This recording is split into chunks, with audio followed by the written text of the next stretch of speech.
Karena di kampung kami ini banyak orang-orang hidup di bawah garis kemiskinan.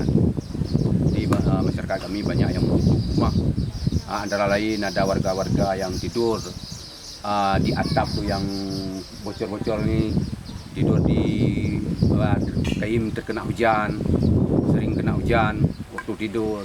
Maka masyarakat kami seringlah dimohon pada Bapak Pici untuk bagaimana cara untuk mendapat rumah yang layak dihuni lah. Kami selaku Pak Kecil pernahlah kami untuk mohon-mohon kepada yang berwajib. Maka sampai saat ini satu rumah pun nggak ada turun untuk desa Lunungkuyah ini. Maka dalam beberapa hari ini waktu pelantikan kecil Kampung Lunungkuyah, sengaja kami undang Bapak Bupati ke sini untuk kami perlihatkan sarana-sarana baik pun rumah, jalan dan sebagainya. Kami mohon kepada Bapak Bupati tentang yang utama sekali rumah tidak layak huni dan jalan-jalan dan sebagainya yang menyangkut dengan kepentingan kami sini. Tapi sampai saat ini tidak ada apa-apa yang turun. Kalau sarana pendidikan gimana, Pak? Sarana pendidikan itu tidak ada. Tidak ada. Nah, warga di sini mereka sekolahnya berapa jauh?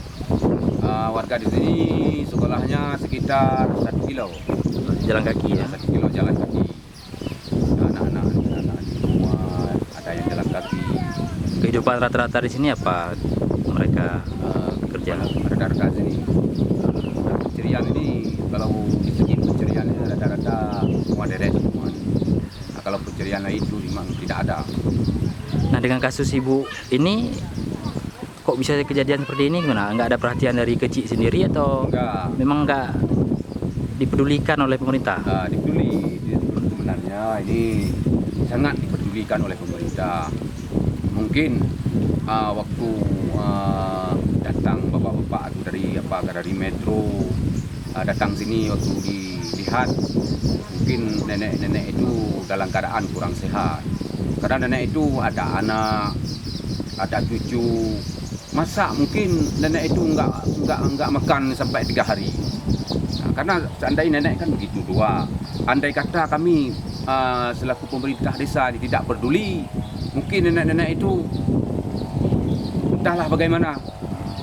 Bukan masa sekarang ini yang Kalau rumah ini ini juga sama nih. Nah, kalau di segi peduli tentang masalah di artinya desa, masyarakat peduli, cuma semua nih sebatas kepedulian gitu ya. menurut kemampuannya. Oke. Nama Pak Cik siapa? Nama saya Arsyad. Arsyad. Ya, Berapa umur Cik? umur sekitar 39 tahun. 39. Arsyad 39 tahun nah. Ya,